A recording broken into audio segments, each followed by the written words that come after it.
सुशांत हमारे संवाददाता जो कि इस वक्त मौजूद हैं यूनाइटेड स्टेट्स में और आपको नज़र आ रहे हैं, उन्होंने कैपिटल हिल से लेकर व्हाइट हाउस तक हर एक अहम खबर से आपको बाखबर रखा है। उनके पास हम चलते हैं। सुशांत, ये जो दीवानगी दिखाई दे रहा है, जो जलवा दिखाई दे रहा है व्हाइट हाउस से लेकर संसद तक वहां की, इसको आपने कैसे देखा? क्योंकि आपने तो वो महसूस भी किया वहां के वाइब्रेशंस को, कैसा लगा आपको?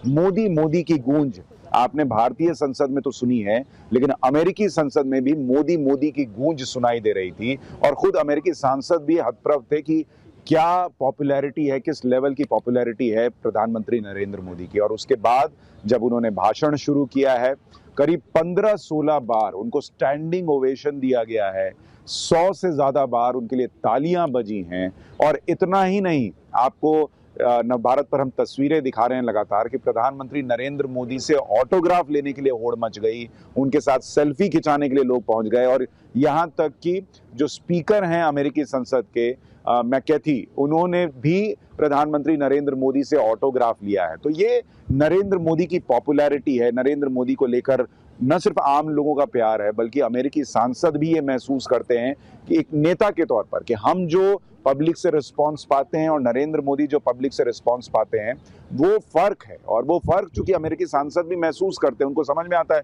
कि भाई ये तो हमको नहीं मिलता, ये इस आदमी को मिल रहा है, इसमें कुछ तो होगा। वो चीज वो महसूस करते हुए प्रधानमंत्री नरेंद्र मोदी से ये कनेक्ट करते हैं। और वो तस्वीर आज अमेरिकी संसद में भी नजर आई।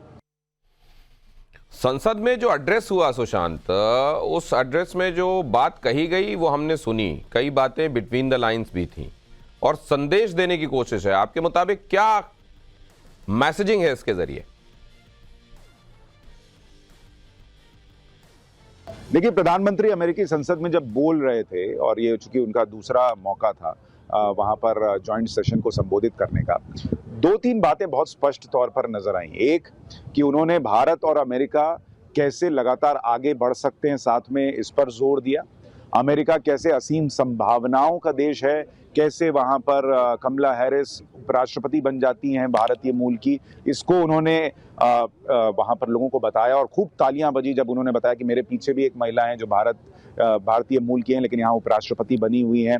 और उन्होंने कहा समोसा कॉकस, यानी हम लोग जो समोसा खाते हैं वो वाले लोग जो हैं वो अब अमेरिकी संसद के अंदर छाए हुए हैं। ये उन्होंने बात जब रखी तो इससे पता चलता है कि अमेरिका मौकों का देश है और भारतीय जो है उन मौकों को भुनाने वाले होते हैं। यानी कॉम्बिनेशन जो है वो डेडली है, इसको वो स्थापित करना चाह रहे थे। इसके अलावा प्रधानमंत्री नरेंद्र मोदी जो है उन्होंने इस बात पर भी जोर दिया कि कैसे भारत में सबका साथ सबका विकास हो रहा है। तो पहले प्रेस कॉन्फ्रेंस में उन्होंने उस सवाल को पूरी तरह से ध्वस्त किया जिसमें ये आरोप लग रहा था कि भाई यहाँ माइनॉरिटीज के साथ कुछ अब गलत हो रहा है क्या। और उसके बाद अमेरिकी संसद में बाकायदा ये बताकर कि कैसे गरीबों में घर बंट रहा है, लोगों को घर मिल रहा है, तो उसमें कोई भेदभाव नहीं है, वहाँ पर सुविधाएं जो मिल रही हैं उसमें कोई भेदभाव नहीं है, सबका साथ सबका विकास और सबको आगे लेकर चलने का प्रयास जो हो रहा है वो वहाँ पर अमेरिकी संसद में खड़े होकर उन्होंने बताया। तो एक बड़ा बोल्ड स्टेटमेंट था और बहुत बड़ा स्टेटमेंट था जो प्रधानमंत्री नरेंद्र मोदी ने दिया है। भारत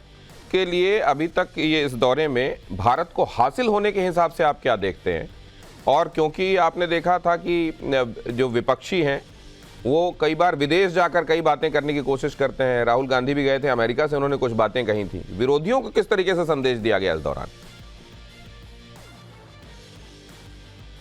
जॉइंट स्टेटमेंट की बात करें तो उसमें भी भारत के लिहाज से जो जी का F414 फाइटर जेट इंजन है जिसकी टेक्नोलॉजी ट्रांसफर हो रही है, जो दशकों से अटकी हुई थी, करीब 2010 से अटकी हुई थी, 13 साल बाद ये डील होने जा रही है। और अमेरिका जैसा देश जो कितनी दोस्ती कर लीजिए, वो दोस्त नहीं होते हैं जो बहुत बहुत आपके करीबी दोस्त बनते हैं, लेकिन जैसे ही आपको कुछ खिलाने ले जाएंगे कभी जेब से पैसा नहीं निकालते, वो अमेरिका वही दोस्त है। अमेरिका सब कर लेगा लेकिन अपने पास जो चीज़ है वो देने को तैयार नहीं होता है। तो वो टेक्नोलॉजी जो अमेरिका किसी को नहीं देता वो भारत को देने को तैयार हुआ है। और इससे भारत की डिफेंस की जो ताकत है वो बढ़ेगी, अमेरिका की अर्थव्यवस्था को मजबूती मिलेगी। तो दोनों के लिए विन विन सिचुएशन है।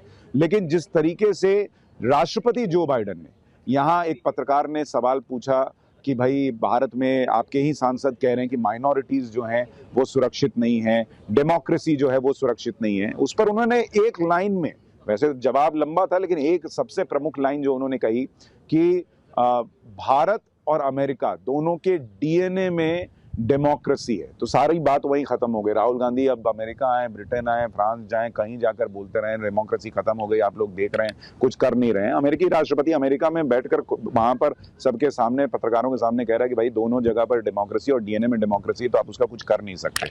तो वो बड़ा स्टेटमेंट जो है उन्होंने दिया।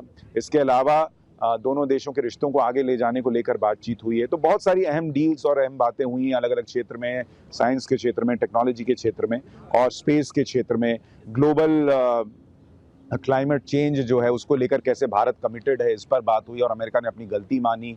चाइना को एक तरीके से फिर से राष्ट्रपति जो बाइडेन ने खरी खरी सुना दी है, क्योंकि जब उनसे सवाल पूछा गया कि आपने चाइना के राष्ट्रपति को डिक्टेटर कह दिया, तो उसको उन्होंने थोड़ा सा घुमा फिरा के कहा, लेकिन उसके अगली लाइन में उन्होंने ये भी कह दिया कि भारत और अमेरिका बहुत अच्छे दोस्त हैं, लेकिन चीन और अमेरिका में ये दोस्ती उस तरह से नहीं हो पाती, क्योंकि भारत और अमेरिका दोनों लोकतंत्र हैं। मतलब वो ये बता रहे हैं कि हम दोनों तो लोकतंत्र हैं, लेकिन चीन में लोकतंत्र नहीं है, तो फिर आप उनको घुमा फिरा के डिक्टेटर ही बता रहे हैं। तो चीन के लेकर राष्ट्रपति जो बाइडेन का फोकस है कि कैसे हिंद महासागर में मिलकर चीन को कॉर्नर करना है, क्वाड का जिक्र वो बार बार कर रहे थे। तो दोनों देशों का तकनीक के क्षेत्र में, अर्थव्यवस्था के क्षेत्र में और डिफेंस के क्षेत्र में जो कोलैबोरेशन होगा, उसको लेकर बात हुई है।